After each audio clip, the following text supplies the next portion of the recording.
Now, dozens of people have been charged with rioting over their alleged role in the Hong Kong protests. The massive anti-Beijing protests have become increasingly violent over the weeks as a really overwhelmed local police force and counter-protesters have been going back and forward against each other with a large amount of force. For more on this and other news from around the world, let's turn to our Hong Yoo.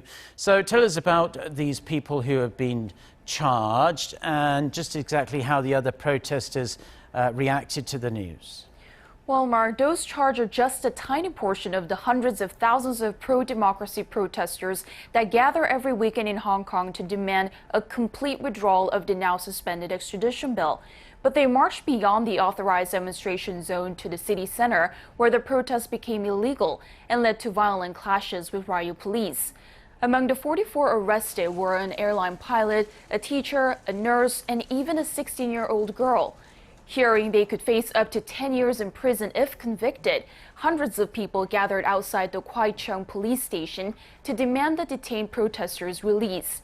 Protesters threw objects at the police, and a commander was seen aiming a rifle directly at them.